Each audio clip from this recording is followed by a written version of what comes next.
ধর্ষকের মৃত্যুর আগে ধর্ষী তাকে মৃত্যুবরণ করতে হয়। এটা হচ্ছে আমাদের সোনার বাংলাদেশ। একজন ধর্ষকের জীবনের মূল্যটা এত বেশি যে তাকে ফাঁসির মঞ্চে দাঁড় করা যাবে না। আমরা বাংলাদেশে কয়জন ধর্ষকের নাম জানি যাকে কঠোর থেকে কঠোরতম শাস্তি দেওয়া হয়েছে, যাকে ফাঁসির মঞ্চে দাঁড় করা হয়েছে? আমরা কি আদৌ কেউ জানি? জানি না। অথচ আমরা কতগুলো যারা ধর্ষিত হয়েছে তাদের নাম জানি। অনেক বড় এই লিস্ট, আসলে অনেক বড়, বলে শেষ করা যাবে না। কুমিল্লার তনু, মাগুরার আসিয়া, 2 দিন আগেও কিশোরগঞ্জে 8ম শ্রেণীর একটি ছাত্রীকে বাসা থেকে তুলে নিয়ে ধর্ষণ করা হচ্ছে। বাবার হাতে মেয়ে ধর্ষিত হচ্ছে, ভাইয়ের হাতে বোন ধর্ষিত হচ্ছে। আমরা আসলে নিরাপদটা কোথায়? আমার মনে হচ্ছে আমরা যেন আইয়ামে জাহেলিয়া যুগে চলে গিয়েছি। মাঝে মধ্যে মনে হয় এর থেকেও খারাপ সময় আছি আমরা, কারণ ওই যুগে মেয়েরা অ্যাটলিস্ট সম্মান নিয়ে মৃত্যুবরণ করতে পারত। জন্মের পরপর জ্যান্ত মাটিতে পুঁতে দেওয়া হতো, আর আমাদের ধর্ষণ করে নির্মম ভাবে তারপর মৃত্যুবরণ করতে হচ্ছে।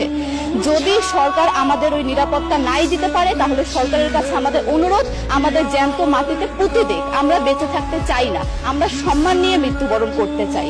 আমরা এই দেশে থাকতে চাই না যে এই দেশে আমাদের কোনো নিরাপত্তা নেই, যে এই দেশে রাস্তা দিয়ে হাঁটলে আমাদের মধ্যে একটা আতঙ্ক কাজ করে, কখন কি না কি হয়ে যায়।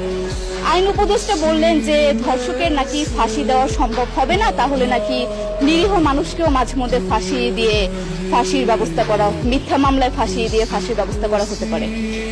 আইন উপদেষ্টার কাছে আমার প্রশ্ন, আল্লাহ না করুক আজকে যদি আপনার কাছের কেউ, আপনার বোন অথবা আপনার স্ত্রী অথবা আপনার মেয়ের সাথে যদি এরকম কোনো কিছু হতো, আপনি কি আসলে এটা বলতে পারতেন যে না, ধর্ষককে ফাঁসি দেওয়া যাবে না? কোনোদিনও পারতেন না। আপনি সবার আগে তার ফাঁসির ব্যবস্থা করতেন, সম্ভব হলে নিজের হাতে মেরে ফেলতেন। তাহলে আমাদের বেলায় কেন এত বৈষম্য? আমরা কি দোষ করেছি? আমরা কি নারী না? আমরাও তো কারো বোন, আমরাও তো কোনো বাবার সন্তান, আমাদেরও তো বেঁচে থাকার অধিকার আছে, তাই না? কিছু হলে মেয়েদের পোশাকের দোষ দেওয়া হয়। আমার কাছে প্রশ্ন, একটা 8 বছরের শিশুর মধ্যে এরকম কি থাকতে পারে যেটা একটা পুরুষকে অ্যাট্রাক্ট করবে, যেটা একটা পুরুষকে সিরিয়াস করবে? সেরকম হলে আসলে ধর্ষণ করা হতো সবসময় প্রাপ্তবয়স্ক মহিলাকে। কিন্তু আমরা আসলে পরিসংখ্যান গবেষণা করলে দেখতে পারি যে ধর্ষক সবচেয়ে বেশি করা হচ্ছে শিশুদেরকে, কিশোরীদের সবচেয়ে বেশি ধর্ষণ করা হচ্ছে। দৃষ্টিভঙ্গি পরিবর্তন করুন, চিন্তা ভাবনা পরিবর্তন করুন, ধর্ষকদের আইনের আওতায় আনুন। যদি আইন উপদেষ্টা অথবা প্রশাসন যদি ধর্ষকদের শাস্তির ব্যবস্থা না করতে পারে, আমাদের হাতে তুলে দেন, আমরা নিজেদের হাতে শাস্তি দিয়ে দিতে পারবো। এই সাহস আমাদের মধ্যে আছে। বেঁচে থাকার জন্য আমাদের যতটা কঠিন হতে হবে, আমরা কঠিন হওয়ার জন্য প্রস্তুত আছি। আমরা ফাঁসি চাই, ধর্ষকদের কঠোর থেকে কঠোরতম শাস্তি চাই।